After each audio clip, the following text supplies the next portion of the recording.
Indian English literature by winners handbook of English. First Toru Dutt.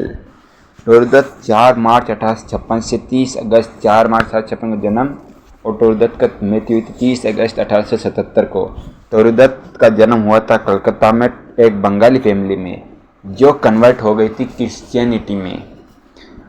टोरुदत्त के जो पिता थे वो थे गोविंद चंद्र दत्त। टोरुदत्त पिता का नाम गोविंद चंद्र दत्त और उनकी जो माता थी उनका माता का नाम था छत्रमोहिनी दत्त। टोरुदत्त की माता का नाम था Chhatramohini Dutt of the Rambagh Dutt family. किसकी फैमिली थी वो? रामबाग दत्त फैमिली से बिलोंग करते थे। टोरुदत्त यंगेस्ट सबसे छोटी चाइल्ड थी। 3 जो थे उनमें आफ्टर हर सिस्टर अरु ब्रदर अब्जू। पहले अरु फिर अब्जू उसका ब्रदर और फिर टोरुदत्त। लाइक बोथ हर सिबलिंग अपने जो दोनों सगे भाई बहनों की तरह ही टोरुदत्त डाइड यानी मृत्यु हो गई थी उनकी ऑफ कंजप्शन ट्यूबरकुलोसिस बीमारी के कारण 21 साल की उम्र में 30 अगस्त 1877 को। टोरुदत्त बंगाली पोइटेस थी ब्रिटिश इंडिया से। कहाँ से थी? ब्रिटिश इंडिया से। हु रोड जो लिखती थी इन इंग्लिश एंड फ्रेंच। टोरुदत्त कहाँ किस में लिखती थी? इंग्लिश और फ्रेंच में। टोरुदत्त उनमें से एक थी। The founding figures of Indian Anglian literature में एक थी। अलोंग साइड इसके साथ साथ Henry Louis Vivian Derozio Manmohan Ghosh and Sarojini Naidu के साथ, यानी ये भी एक लिटरेरी फिगर थी बढ़िया। She is non. टोरुदत्त जो जानी जाती थी फॉर हर वॉल्यूम अपनी वॉल्यूम्स उनकी जो वॉल्यूम्स थी रचनाएं of poetry in English. A sheaf gleaned in French fields by Toru Dutt. A sheaf gleaned in French field 1875 में टोरुदत्त की है। एन एंशियंट बैलेंस टोरुदत्त की an ancient ballads and legends of Hindustan. Toru Dutt की an ancient ballads and legend of Hindustan. A sheaf gleaned in French fields ये भी टोरुदत्त की है। इसके अलावा and for a novel in French इनका नोवेल फ्रेंच में था la journal de mademoiselle de Arvers 1879 का। उनकी जो टोरुदत्त की जो पॉइंट्स थी एक्सप्लोर करती है थीम्स ऑफ लोनलीनेस अकेलेपन की, लॉन्गिंग इच्छाओं की, पेट्रियटिज्म की पैतृकता की, एंड पेट्रियटिज्म यानी देशभक्ति, एंड नॉस्टैल्जिया पुरानी यादों की। अ sheaf gleaned in French field टोरुदत्त की जो तो है रचना है is translation of 165 poems of 75 French poets जो है उनकी है। टोरुज सिस्टर जो है कंट्रीब्यूशन कंसिस्ट ऑफ 8 ट्रांसलेशन उसने भी 8 ट्रांसलेशन किए है आरू ने। एंड रिमेनिंग 157 पोइम्स जो 157 पोइम रह गई have been translate by Toru Dutt. 165 poem translate की गई थी कुल, उनमें से 108 आरू के द्वारा और बाकी 157 टोरुदत्त के द्वारा ट्रांसलेट की गई थी। हर सेकंड वॉल्यूम उनकी जो सेकंड वॉल्यूम थी टोरुदत्त की फर्स्ट तो थी ship gleaned in French fields और सेकंड वॉल्यूम थी of poems published under the title उसका टाइटल नाम था ancient ballads and legends of Hindustan 1882 में टोरुदत्त की with an introduction bye Edmund Ghosh. किसके इंट्रोडक्शन द्वारा दिया गया था? एडमंड घोष के द्वारा। It is a slim volume of 9 ballets ये बहुत छोटी सी वॉल्यूम थी। जो दूसरी वाली है कौन सी? Ancient ballads and legend of Hindustan छोटी सी है पोइम है छोटी सी है 9 बैलेट्स। इसमें कितनी गाथा गीत है? 9 गाथा गीत है एंड 7 सोनेट 7 क्या इसमें सोनेट 9 गाथा बैलेट्स और 7 सोनेट्स है इसके अंदर ancient ballets and legend of Hindustan में। अब आगे देखिए सम well remembered poems from this volume इनमें से कोई जानी मानी पोइम है। ए सी ऑफ फ्लोइज एंशियंट बैलेट्स में यह सी ऑफ फ्लोइज बाय टोरुदत्त। सी ऑफ फ्लोइज किसकी है? टोरुदत्त की। सी ऑफ फ्लोइज टोरू दत्त की। द लोटस किसके द्वारा लिखी गई है? टोरू दत्त के द्वारा। Sea of SOE of follies Toru Dutt के द्वारा लिखी गई है। द लोटस टोरू दत्त की लिखी गई है। The sea of follies lotus. Sita भी किसके द्वारा लिखी गई है? टोरू दत्त के द्वारा। और इसके अलावा आवर केस्टर्ना ट्री, ये भी किसके द्वारा लिखी गई है? टोरू दत्त के द्वारा। टोरू दत्त जो थी जानी जाती थी पोइम, अपनी जो पोइम थी सीता और अपनी जो आवर केस्टर्ना ट्री, उसके लिए बहुत नाम कमाया। True mind mirror of her own life, वो उनकी लाइफ की असली जो बात बताती थी, हर बैकग्राउंड उनके बैकग्राउंड का। द लोटस जो लोटस थी इज फेमस सोनेट, वो बहुत फेमस सोनेट थी किसके द्वारा? टोरू दत्त के द्वारा। बॉग मेरी जो है is also a sonnet, Baugmaree BAUGMARRRE, Baugmaree ये है, और ये भी एक सोनेट है किसके द्वारा? टोरू दत्त के द्वारा, जो कंसिडर किया एक्सीलेंट सोनेट में। टोरू दत्त ने लिखी थी 2 novel, Bianca and la journal de modern यूएसले डी आरवर्स, ये लिखी थी Bianca and la journal de mademoiselle de Arvers, ये लिखी थी टोरू दत्त ने।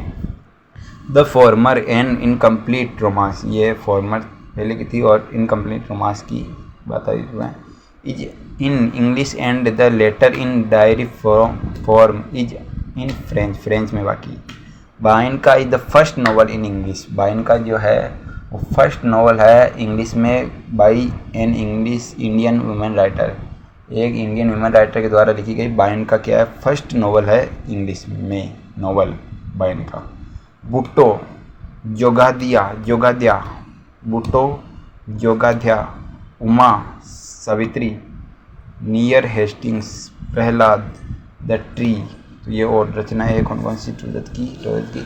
भुट्टो जोगाद्या, उमा सावित्री, नियर हेस्टिंग्स, प्रहलाद और द ट्री, ये सब टोरू दत्त की रचनाएं है। अब सेकंड आ जाते हैं रविंद्रनाथ टैगोर। तो रविंद्रनाथ टैगोर का जन्म हुआ था 7 मई 1861 को, मृत्यु हुई थी 7 मई को तो जन्म हुआ था, 7 अगस्त 1941 को मृत्यु हो गई थी 80 साल की उम्र में। रविंद्रनाथ टैगोर जो थे यंगेस्ट, सबसे छोटे सन थे देवेंद्रनाथ टैगोर के, और लीडर थे बर्मा समाज के, बर्मा समाज में नेता थे एक। Rabindranath Tagore was born on, यानी 7 मई 1861 को जन्म हुआ था कलकत्ता में, जो अब कोलकाता कहलाता है, इंडिया, और डाइड ये हुए थे 7 अगस्त 1941 को कलकत्ता में। रविंद्रनाथ टैगोर जो थे एक पोइट थे, राइटर थे, बहुमुखी प्रतिभा थे, प्लेराइट थे, कंपोजर भी थे, फिलोसोफर भी थे, सोशल रिफॉर्मर भी थे, पेंटर भी थे, ऑथर भी थे of the profoundly sensitive fresh and beautiful poetry of Gitanjali के, ये ऑथर भी थे। रविंद्रनाथ टैगोर जो थे वो क्या थे? फर्स्ट नॉन यूरोपियन, पहले नॉन यूरोपियन थे लिरिकिस्ट जिन्होंने नोबेल प्राइज जीता था लिटरेचर में। रविंद्रनाथ टैगोर सामान्यतः जाना जाता है, इनको रेफर किया जाता है as the bard of Bengal. Bard यानी पोइट का कहा जाता है, बंगाल के पोइट बंगाल के रहने होते, बार्ड ऑफ बंगाल, बार्ड मतलब पोइट। गुरुदेव, कवि गुरुदेव भी कहा जाता था रविंद्रनाथ टैगोर को, कवि गुरु भी, विश्व कवि भी कहा जाता, महर्षि भी कहा जाता था। जो रविंद्रनाथ टैगोर थे इनको महर्षि भी कहा जाता था, और ये rightly been called India's poet laureate, इनको इंडिया का पोइट लोरेट भी कहा जाता था। इंडिया का पोइट किसको कहा जाता था? Poet laureth. रविंद्रनाथ टैगोर को इंडिया का क्या कहा जाता था? पोइट लोरेट भी कहा जाता था। और the sun of India, India का सूरज भी रविंद्रनाथ टैगोर को कहा जाता था। Tagore is the only person to have written anthems for 3 country, इन्होंने 3 कंट्रियों के एंथम लिखे हैं। Jana Gana Mana, the national anthem of India, Amar Sonar Bangla, the national anthem of Bangladesh, and the Bengali version of Sri Lanka Matha, the national anthem of Sri Lanka. It was later translated into Sinhala by Ananda Samarakoon, his student, उनके जो student थे उनके द्वारा। He has, जो रविंद्रनाथ टैगोर थे उन्होंने लिख चुके हैं 2000 यानी 2000 पॉइंट्स और 1400 गीत, 2000 पोइम और 1400 गीत रविंद्रनाथ टैगोर लिख चुके हैं। टैगोर जो थे एक ग्रेट मिस्टिक एंड इन्फ्लुएंस्ड थे किसके द्वारा? बाय वेदास, वेदों के द्वारा, वेदों से इन्फ्लुएंस थे और उपनिषदों से, द मिडिवल मिस्टिक्स, उनसे मध्यकालीन जो मिस्टिक थी उनसे इन्फ्लुएंस थे। जो रविंद्रनाथ टैगोर थे ऑल्सो इन्फ्लुएंस, और भी इन्फ्लुएंस थे किससे? Folk singers of Bengal, Bengal के थे जो लोग सिंगर्स, लोग जो गायक थे उनसे भी इन्फ्लुएंस थे। The poetry of Kabir, Kabir की जो पोइट्री थी यानी कविताएं, उनसे भी रविंद्रनाथ टैगोर क्या थे? इन्फ्लुएंस थे। एंड द वर्क्स ऑफ दांते, दांते के वर्क से भी इन्फ्लुएंस थे। रविंद्रनाथ टैगोर ने लिखे थे मेनली बंगाली में लिखते थे, लेकिन ये ट्रांसलेटेड उनको जो मनी और इनकी पोइम है वो किस में कर दी गई? इंग्लिश में। रविंद्रनाथ टैगोर थे वो इंग्लैंड गए और आए, किसके कॉन्टेक्ट में आए? बर्नार्ड शो के। इंग्लैंड गए, वहाँ पे GB Shaw, George Bernard Shaw, उनके कॉन्टेक्ट में आए। और किसके आए? ग्लासवर्थी, ग्लासवर्थी के कॉन्टेक्ट में आए रविंद्रनाथ टैगोर। H.G. वेल्स के भी कॉन्टेक्ट में आए। जॉन मैnsfield के कॉन्टेक्ट में आए। W.B. Yeats, William Butler Yeats, उनके भी कॉन्टेक्ट में आए। इसके अलावा एजरा पाउंड, इनके कॉन्टेक्ट में रविंद्रनाथ टैगोर जी आए थे। William Butler Yeats, W. Yeats called him a pure poet, तो विलियम बटलर जो यीट्स थे उन्होंने रविंद्रनाथ टैगोर को क्या कहा था? एक शुद्ध कवि, एक सच्चा कवि, प्योर कवि। Yeats was so impressed by his Gitanjali, जो W. यीट्स थे वो बहुत गीतांजलि की से इम्प्रेस थे और बाद में इसको इंग्लिश में ट्रांसलेट कर दिया सॉन्ग ऑफरिंग में। That he wrote a detailed introduction appreciating it's poetic beauty, उन्होंने उसकी पोइट्री थी उनको अप्रिशिएट किया। Non mostly for his poetry, उनकी जो जाने जाते थे अपने पोइट्री के लिए। टैगोर रोड नॉवेल्स, टैगोर ने नॉवेल्स भी लिखे, उपन्यास, एसेज लिखे, शॉर्ट स्टोरीज लिखी, ट्रेवलॉग्स लिखे, ड्रामाज लिखे एंड थाउजेंड ऑफ सॉन्ग, बहुत सारे हजारों सॉन्ग्स लिखे। टैगोर के वर्क्स जो थे frequently, bar bar, noted for their rhythmic optimist असमय एंड लिरिकल नेचर के लिए जाने जाते थे। हिज पोइट्री, टैगोर की जो पोइट्री थी, reveals a highly personal quest for divine, आध्यात्म के लिए ज़्यादा इनकी जो खुलासे करते थे ज़्यादा। ही बिगेन, यानी कि जो रविंद्रनाथ टैगोर थे उन्होंने शुरू किया ही लिटरेरी करियर, अपना लिटरेरी जो करियर था, बाय राइटिंग इन बंगाली, किस में लिखते हुए? बंगाली में लिखते हुए उन्होंने अपना राइटिंग करियर शुरू किया था रविंद्रनाथ टैगोर ने। Bana Phul is the his first verse, उनकी जो पहली जो वर्स थी बाना, पहली वर्स यानी पहला जो किताब या जो थी वो कौन सी थी? बाना फुल। पहले जो इनका राइटिंग थी वो कौन सी थी? बाना फुल। रविंद्रनाथ टैगोर की पहली वर्स कौन सा था? बाना फुल। अमंग हिज ऑलमोस्ट, यानी इनकी इन्हीं में से लगभग 50 जो वॉल्यूम्स थी ऑफ पोइट्री, 50 पोइम कविताओं की जो संग्रह था, मानसी, क्या था वो? Mansi. The ideal one 1890, Mansi में आइडियल 91 था 1890 में।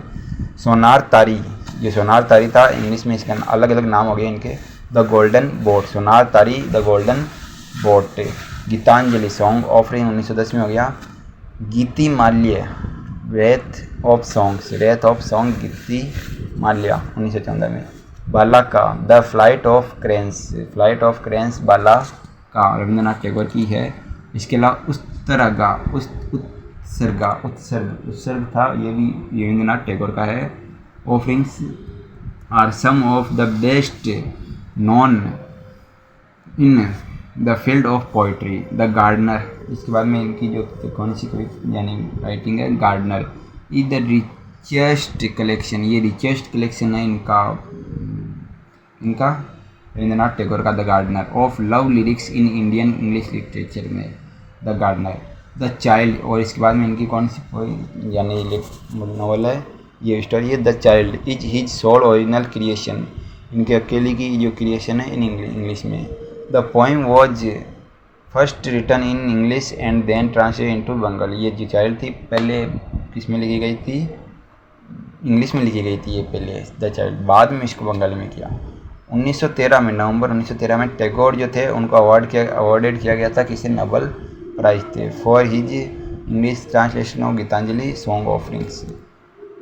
उनको ये रविंद्रनाथ टैगोर जो थे उनके पास क्या थी, ट्रांसलेशन थी ऑफ कितने का ट्रांसलेशन था ऑफ 53 पॉइंट्स। कितने का कंटेंट किया था इन्होंने ट्रांसलेशन, 53 पॉइंट्स का, from the original Bengali Gitanjali. Gitanjali से कितने पॉइंट का ट्रांसलेशन किया था अंग्रेजी में, 53 पॉइंट्स का। कितने का, 53 होगा। एज वेल एज, इसी के साथ साथ जो 50 अदर पॉइंट थी विच वर फ्रॉम इस ड्रामा, यानी गीतांजलि से 53 पॉइंट और जो अदर 50 पॉइंट, कुल 103 पॉइंट थी।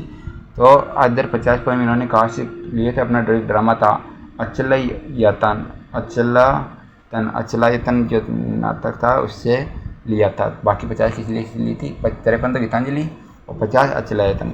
और जो 8 other books of poetry, 8 other जो थी बुक्स ऑफ पोइट्री, मेनली गीतिमाल्या और नैवेद्या एंड खेया, 17, 15, 11 पॉइंट्स रेस्पेक्टिवली। इनसे कितनी ली थी, 17, 15 और 11। गीतिमाल्या से 17, नैवेद्या से 15 और 11 पॉइंट्स ली थी खेया से। इतनी रविंद्रनाथ टैगोर ने। It is collection of song offering, ये कलेक्शन है सॉन्ग ऑफरिंग्स का। To the creator and its motto is I am here to sing the song. इसका मोटो जो था वो क्या था कि मैं यहाँ पर हूँ सॉन्ग गाने के लिए।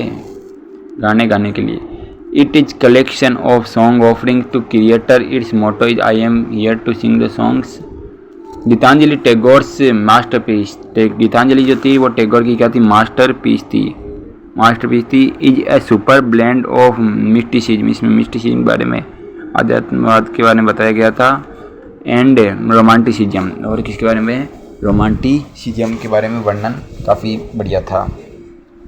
इसके बाद the original Gitanjali in Bengali is the collection of, जो ओरिजिनल बंगाली गीतांजलि है उसमें 53 पॉइंट ली थी, लेकिन उसमें पॉइंट कुल कितनी है, उसमें है 156 या 57 पॉइंट्स उसमें है।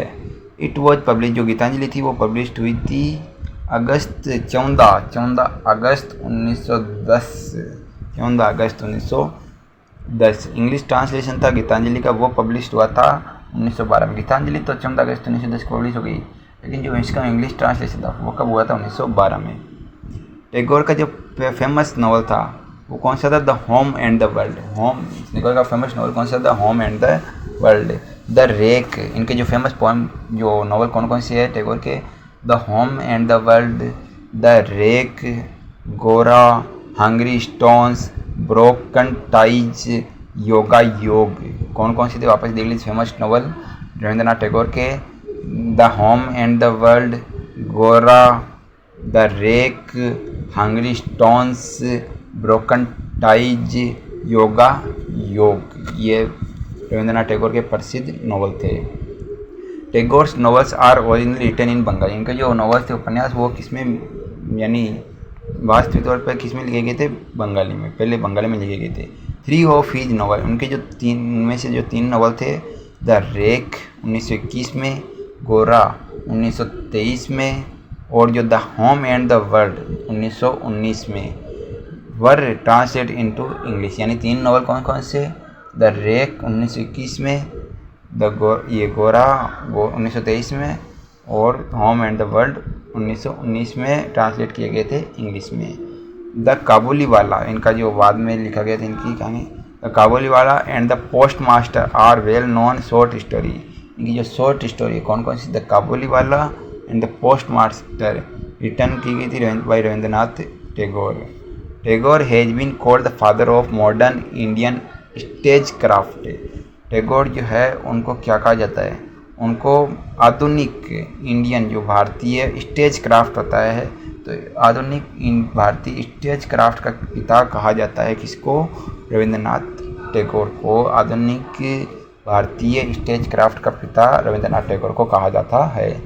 आगे इनको और भी वर्क्स है, किंग एंड क्वीन, किसके द्वारा, Rabindranath Tagore. King and queen, Chitra, post office, the cycle of spring, the cycle of spring किसके द्वारा लिखेगी, रविंद्रनाथ टैगोर।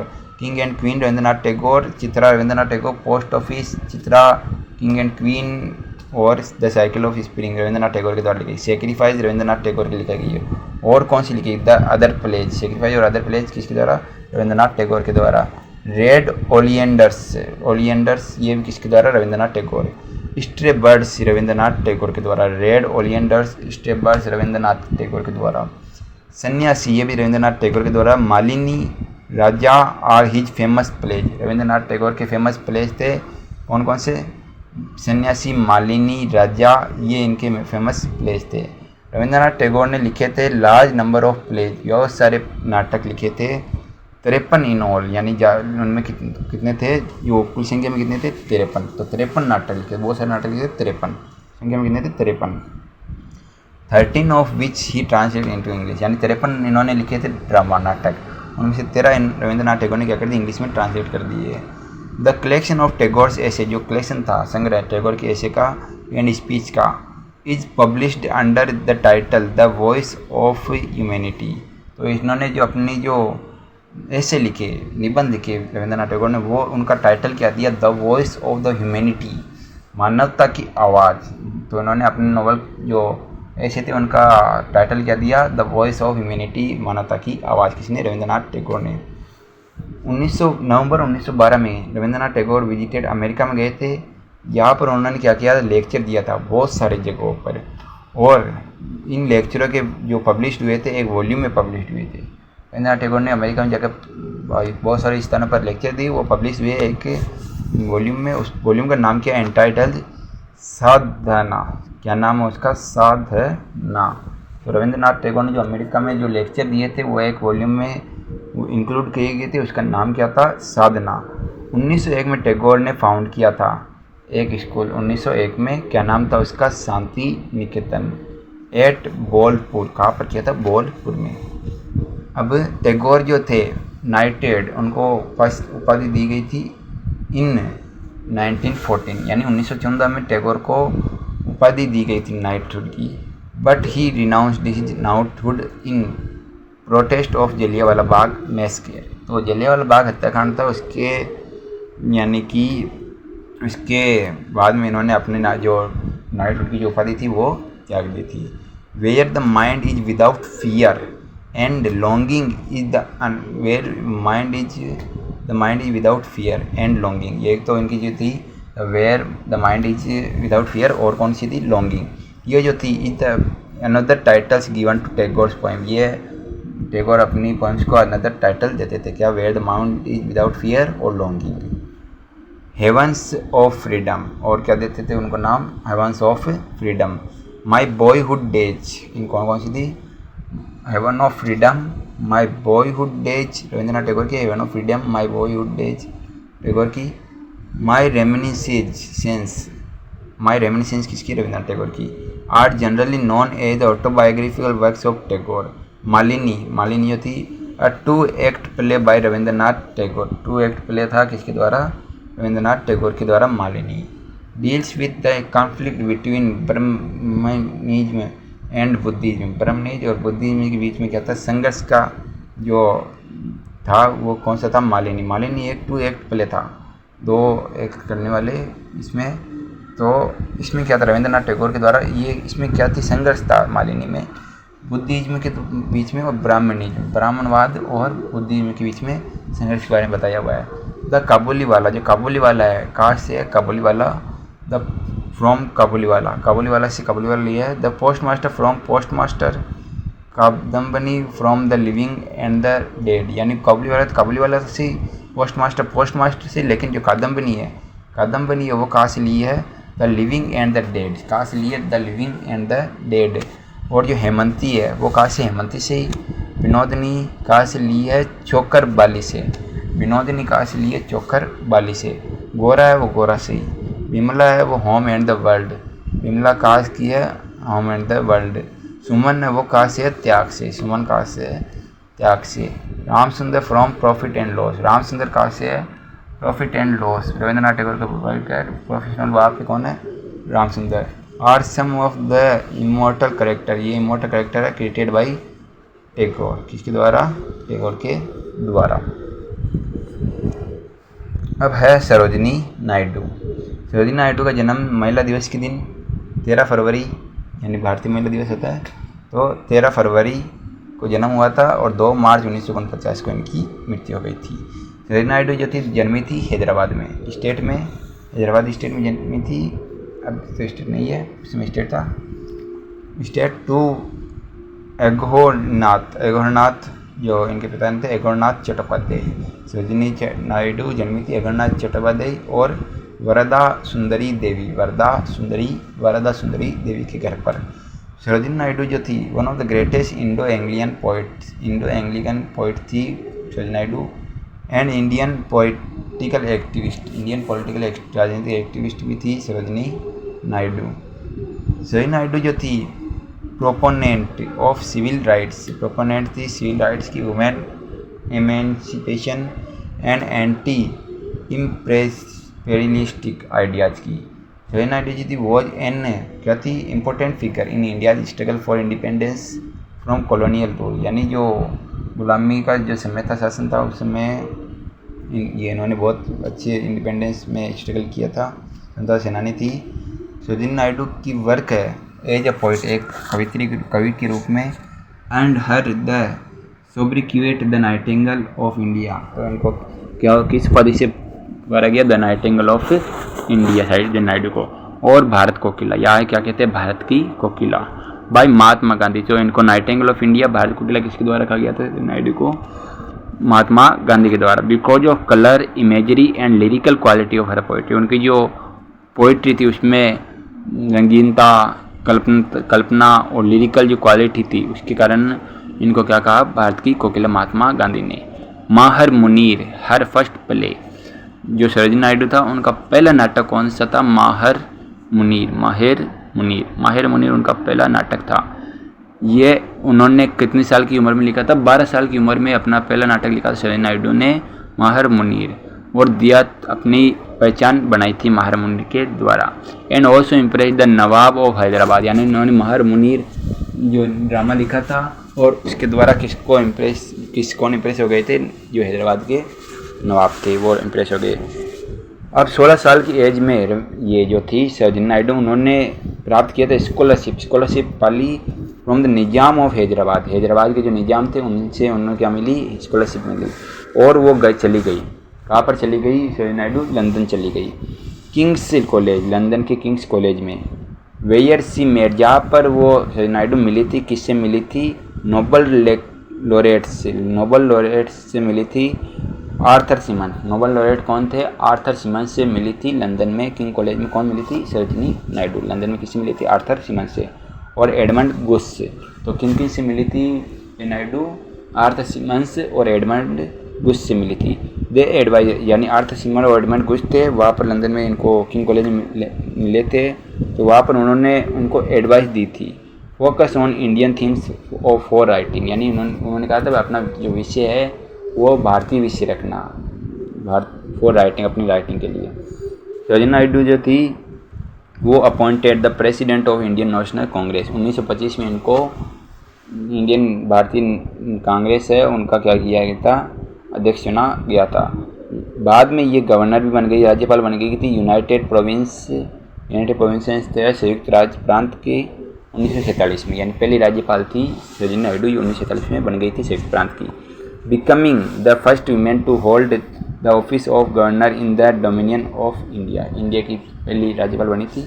नायडू की जो पोइट्री थी इंक्लूड करती है, सम्मिलित करती है बहुत चिल्ड्रंस पोइम्स, यानी इनकी पोइट्री में क्या है भाई, बच्चों की पोइम भी आती है और साथ में other return on more serious themes, यानी गंभीर जो विषय उन पर भी आती है, जैसे पेट्रियटिज्म, देश यानी राष्ट्रवाद पर, रोमांस एंड ट्रेजेडी, इनकी विषय है ना, ध्यान रखना।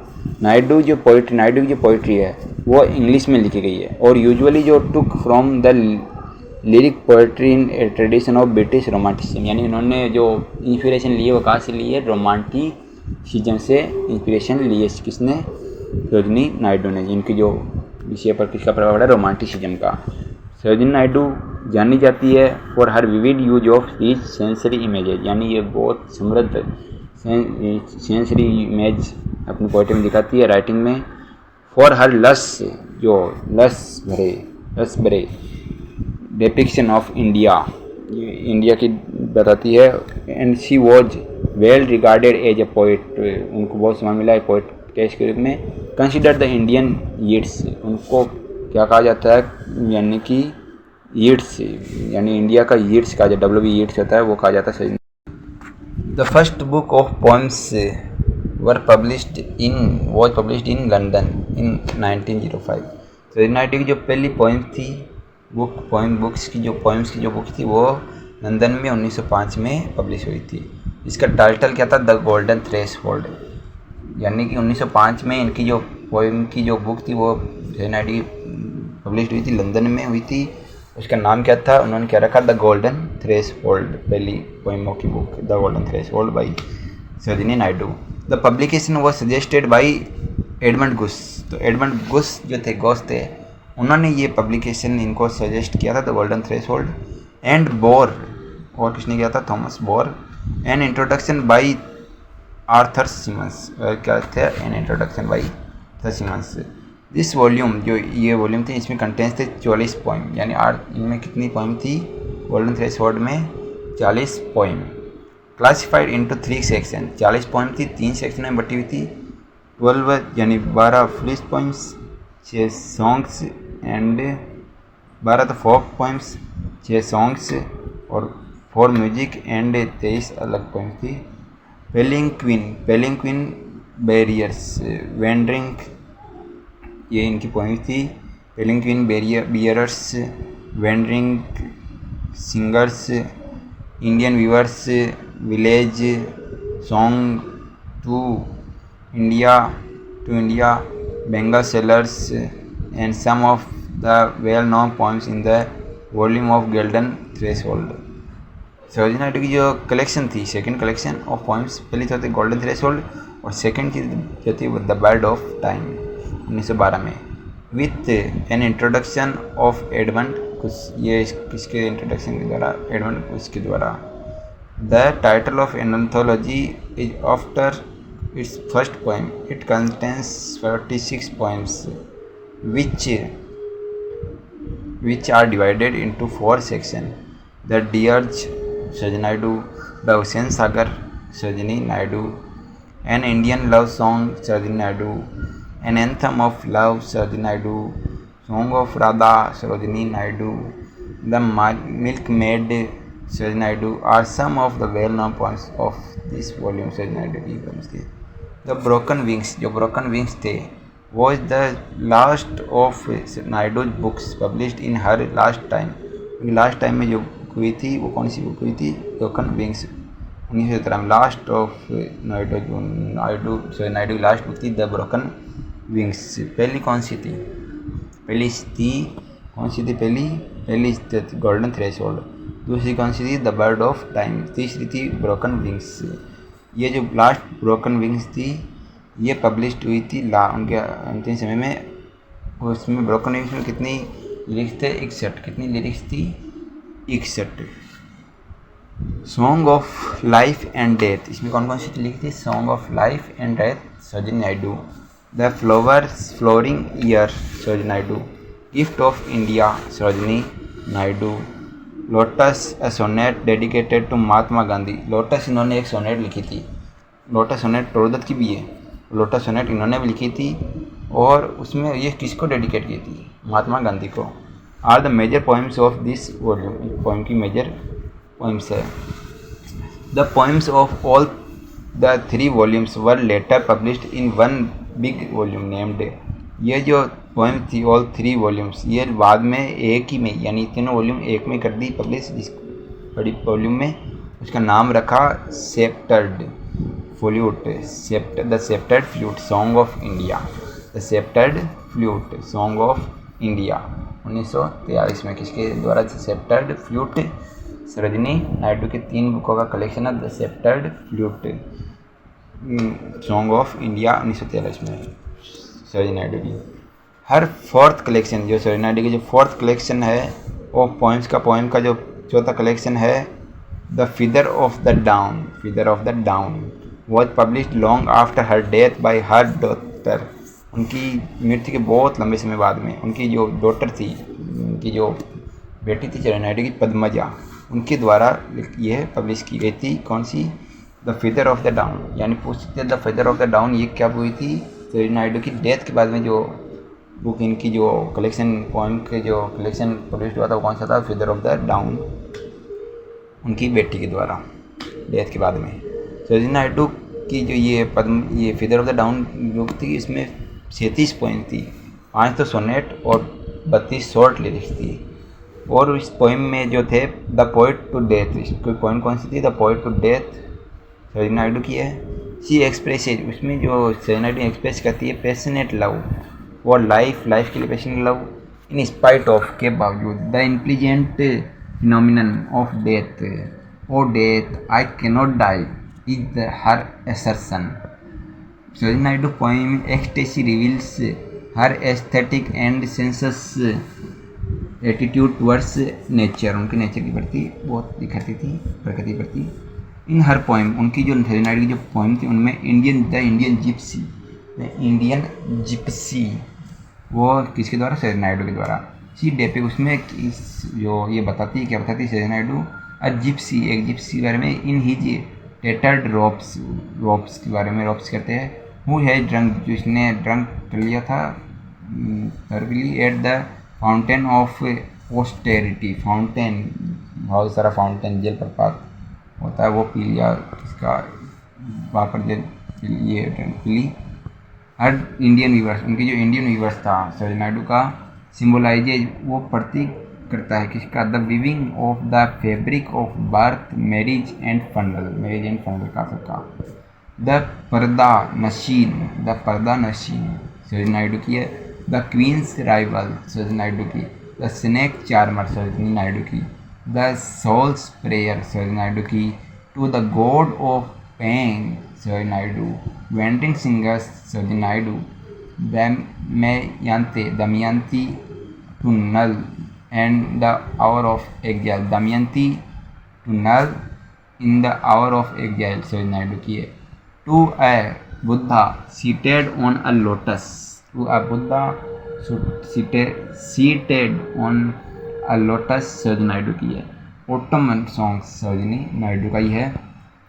बेंगल सेलर्स सरोजिनी नायडू का है।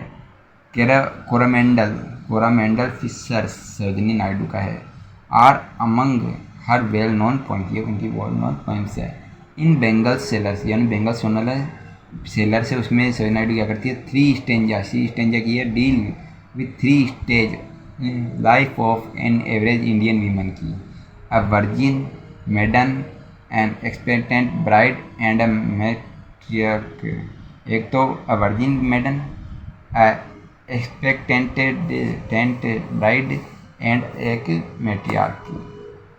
सरोजिनी नायडू जो थे उन्होंने लिखी थी 184 पोइम इन टोटल। पूरी पोइम कितनी लिखी थी? सरोजिनी नायडू ने कुल 184 पोइम लिखी थी। सरोजिनी नायडू जो थी उनको कंसिडर किया जाता था to have imitated the poetry of English romantic poet John Keats, यानी कहते थे कि जो सरोजिनी नायडू है वो क्या करती थी? जॉन किट्स है उनकी पोइम को क्या करती थी? नकल करती थी, ऐसे कहा जाता है। The lotus has been used as a metaphor of और महात्मा गांधी। जो सरोजिनी नायडू ने जो लोटस लिखी उसमें मेटाफर यूज किया, जो लोटस का मेटाफर यूज किया वो किसके लिए मेटाफर यूज किया है? महात्मा गांधी के लिए।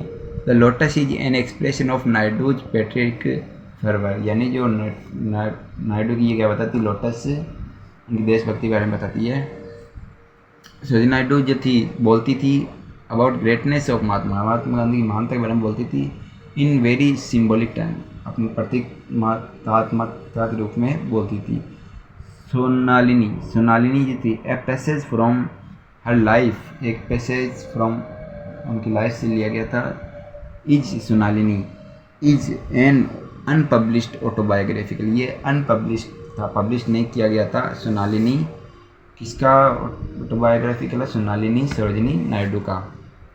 Fragment return in Switzerland before her marriage, उनकी मैरिज से पहले ये स्विट्जरलैंड में फ्रेगमेंटेड हो गया था, फ्रेगमेंटेड हो गया था सरोजिनी नायडू का। अब है मुल्कराज आनंद।